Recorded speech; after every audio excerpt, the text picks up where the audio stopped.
Good afternoon. Thank you very much. Today, I'm here to tell you that the Western world is in danger.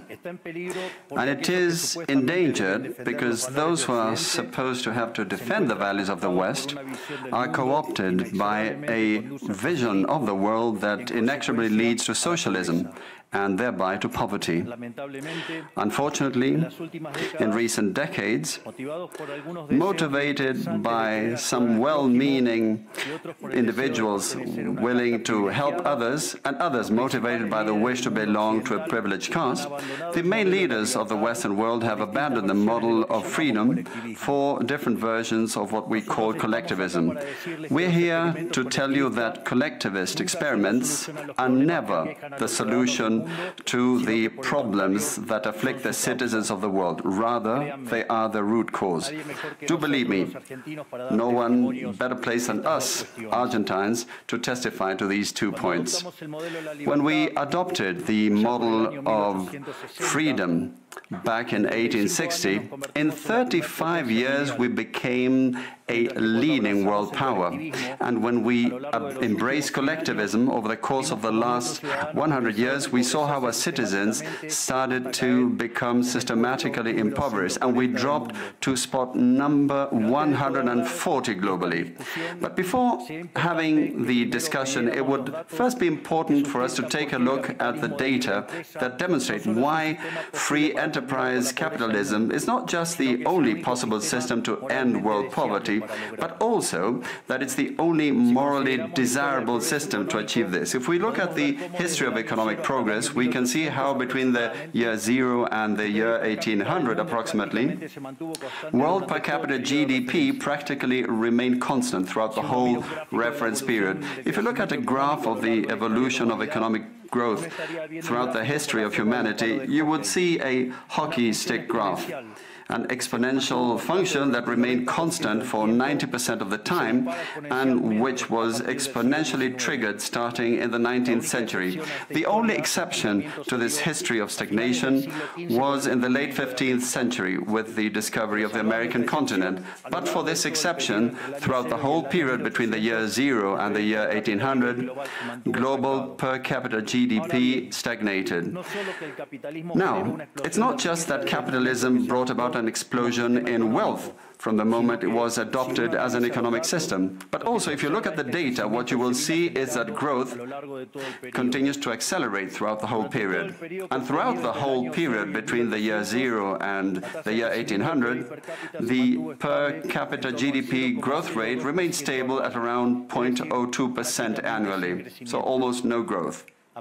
Starting in the 19th century, with the Industrial Revolution, the compound annual growth rate was 0.66%. And at that rate, in order to double per capita GDP, you would need some 107 years. Now, if you look at the period between the year 1900 and the year 1950, the growth rate accelerated to 1.66% a year. So you no longer need 107 years to double per capita GDP, but 66. And if you take the period between 1950 and the year 2000, you will see that the growth rate was 2.1%. Again, the CAGR, which would mean that in only 33 years we could double the world's per capita GDP. This trend, far from stopping, remains well alive today. If we take the period between the year 2000 and 2023, the growth rate again accelerated to 3% a year, which means that we could double world per capita GDP in just 23 years. That said, when you look at per capita GDP since the year 1800 and until today, what you will see is that after the Industrial Revolution, global per capita GDP multiplied by over 15 times, which meant a boom in growth that lifted 90% of the global population out of poverty. We should remember that by the year year 1800, about 95% of the world's population lived in extreme poverty, and that figure dropped to 5% by the year 2020, prior to the pandemic. The conclusion is obvious. Far from being the cause of our problems, free trade capitalism as an economic system is the only instrument we have to end hunger, poverty, and extreme poverty across our planet. The empirical evidence is unquestionable. Therefore, since there is no doubt that free enterprise capitalism is superior in productive terms, the left-wing doxa has attacked capitalism, alleging matters of morality, saying, that's what the detractors claim, that it's unjust. They say that capitalism is evil because it's individualistic, and that collectivism is good because it's altruistic, of course, with the money of others. So they therefore advocate for social justice. But this concept, which in the developed world became fashionable in recent times, in my country has been a constant in political discourse for over 80 years. The problem is that social justice is not just, and it doesn't contribute either to the general well-being. Quite on the contrary, it's an intrinsically unfair idea because it's violent. It's unjust because the state is financed through tax, and taxes are collected coercively. Or can any one of us say that they voluntarily pay taxes? Which means that the state is financed through coercion, and that the higher the tax burden, the higher the coercion, and the lower the freedom. Those who promote social justice, the advocates, start with the idea that the whole economy is a pie that can be shared differently. But that pie is not a given. It's wealth that is generated in what Israel Kirzner, for instance, calls a market discovery process. If the goods or services offered by a business are not wanted, the business will fail unless it adapts to what the market is demanding.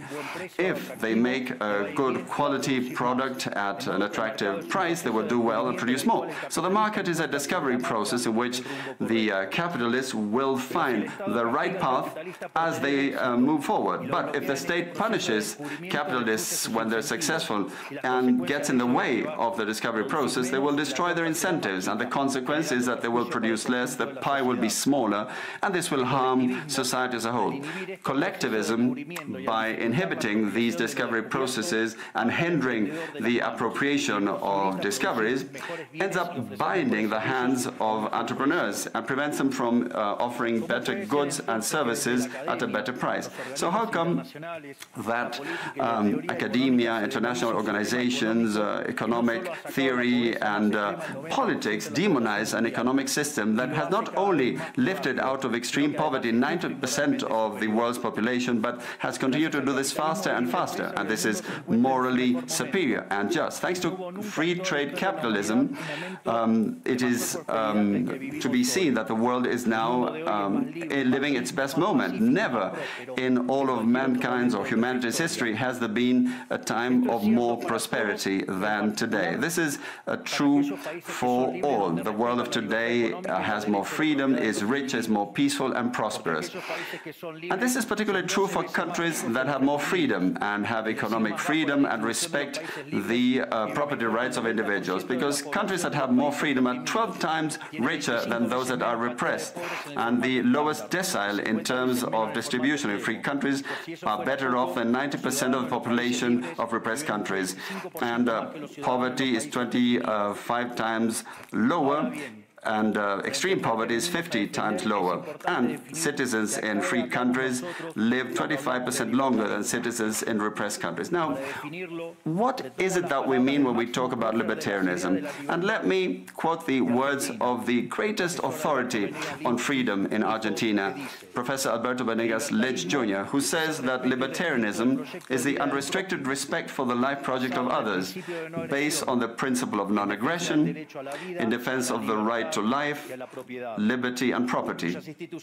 Its fundamental institutions being private property, markets free from state intervention, free competition, the division of labor, and social cooperation, as part of which success is achieved only by serving others with goods of better quality or at a better price. In other words, capitalists Successful business people are social benefactors who, far from appropriating the wealth of others, contribute to the general well-being. Ultimately, a successful entrepreneur is a hero.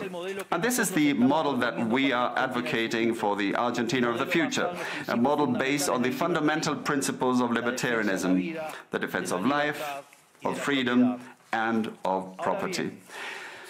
Now, if free enterprise capitalism and economic freedom have proven to be extraordinary instruments to end poverty in the world, and we are now at the best time in the history of humanity, it is worth asking why I say that the West is endangered. And I say this precisely because in those of our countries that should defend the values of the free market, private property, and the other institutions of libertarianism, sectors of the political and economic establishment, some due to mistakes in their theoretical framework and others due to a greed for power, are undermining the foundations of libertarianism, opening up the doors to socialism and potentially condemning us to poverty, misery and stagnation. It should never be forgotten that socialism is always and everywhere an impoverishing phenomenon that has failed in all countries where it's been tried out. It's been a failure economically, socially, culturally, and it also murdered over 100 million human beings.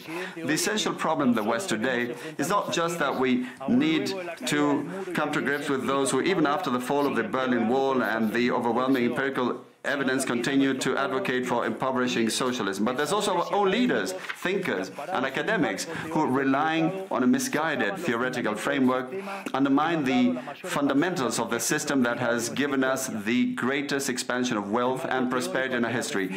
The theoretical framework to which I refer is that of neoclassical economic theory, which designs a set of instruments that unwillingly, or without meaning to, ends up serving the intervention by the state, socialism, and social degradation. The problem with neoclassicals is that the model they fell in love with does not map reality, so they put down their mistakes to supposed market failures rather than reviewing the premises of the model. On the pretext of a supposed market failure, regulations are introduced which only create distortions in the price system, prevent economic calculus, and therefore also prevent saving, investment, and growth. This problem lies mainly in the fact that not even supposedly libertarian economists understand what the market is, because if they did understand, it would quickly be seen that it's impossible for there to be something along the lines of market failures. The market is not a mere graph describing a curve of supply and demand. The market is a mechanism for social cooperation where you voluntarily exchange ownership rights. Therefore, based on this definition, talking about a market failure is an oxymoron. There are no market failures. If transactions are voluntary, the only context in which there can be a market failure is if there is coercion. And the only one that is able to coerce generally is the state, which holds a monopoly on violence.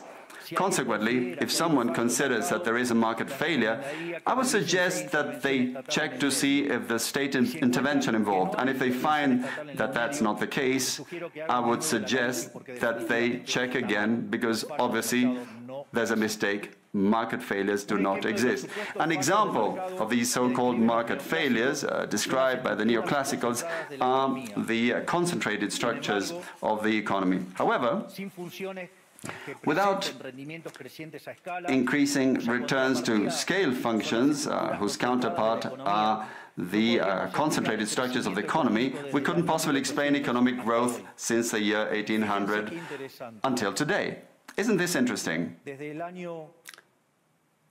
Since the year 1800 onwards, with population multiplying by 8 or 9 times, per capita GDP grown by over 15 times. So there are growing returns, which took extreme poverty from 95% to 5%. However, the presence of growing returns involves concentrated structures. what we would call a monopoly. How come then that something that has generated so much well-being for the neoclassical theory is a market failure? Neoclassical economists think outside of the box. When the model fails, you shouldn't get angry with reality, but rather with the model and change it. The dilemma faced by the neoclassical model is that they say they wish to perfect the functioning of the market by attacking what they consider to be failures. But in so doing, they don't just open up the doors to socialism, but also go against economic growth. An example, regulating monopolies, destroying their profits and destroying growing returns automatically would destroy economic growth. In other words, whenever you want to correct a supposed market failure inexorably, as a result of not knowing what the market is, or as a result of having fallen in love with a failed model, you are opening up the doors to socialism and condemning people to poverty. However, faced with the theoretical demonstration that state intervention is harmful and the empirical evidence that it has failed couldn't have been otherwise, the solution to be proposed by collectivists is not greater freedom, but rather greater regulation, which creates a downward spiral of regulations until we're all poorer and the life of all of us depends on a bureaucrat sitting in a luxury office. Given the dismal failure of collectivist models and the undeniable advances in the free world, socialists were forced to change their agenda. They left behind the class struggle based on the economic system and replaced this with other supposed social conflicts which are just as harmful to life as a community and to economic growth. The first of these new battles was the ridiculous and unnatural fight between man and woman. Libertarianism already provides for equality of these sexes. The cornerstone of our creed says that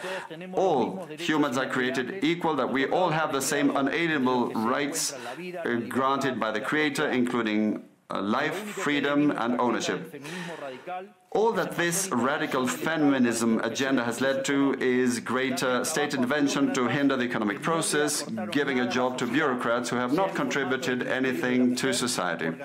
Examples, ministries of women or international organizations devoted to promoting this agenda. Another conflict presented by socialists is that of humans against nature, claiming that we human beings damage the planet, which should be protected at all costs, even going as far as advocating for population control mechanisms or the bloody abortion agenda. Unfortunately, these harmful ideas have taken a strong hold in our society. Neo-Marxists have managed to co-opt the common sense of the Western world, and this they have achieved by appropriating the media, culture, universities, and also international organizations.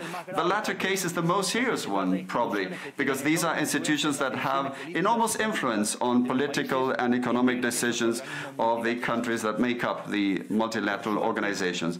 Fortunately, there's more and more of us who are daring to make our voices heard, because we see that if we don't truly and decisively fight against these ideas, the only possible fate is for us to have increasing levels of state regulation, socialism, poverty, and less freedom, and therefore will be having worse standards of living. The West has unfortunately already started to go along this path. I know to many it may sound ridiculous to suggest that the West has turned to socialism, but it's only ridiculous if you only limit yourself to the traditional economic definition of socialism, which says that it's an economic system where the state owns the means of production. This definition, in my view, should be updated in the light of current circumstances. Today, states don't need to directly control the means of production to control every aspect of the lives of individuals.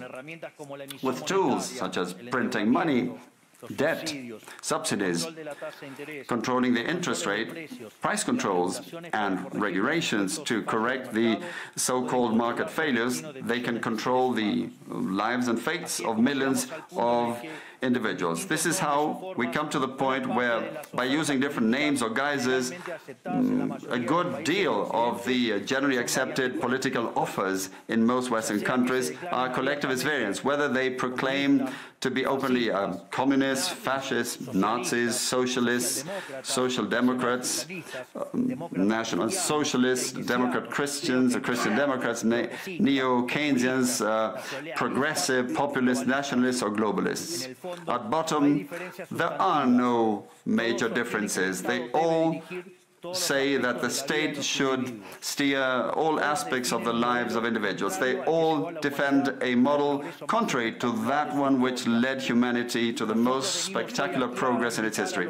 We have come here today to invite the rest of the countries in the Western world to get back on the path of prosperity, economic freedom, limited government, and unlimited respect for private property are essential elements for economic growth. And the impoverishment produced by collectivism is no fantasy, nor is it an inescapable fate. But it's a reality that we Argentines know very well. We have lived through this, we have been through this, because as I said earlier, ever since we decided to abandon the model of freedom that had made us rich, we have been caught up in a downward spiral, as part of which we are poorer and poorer day by day.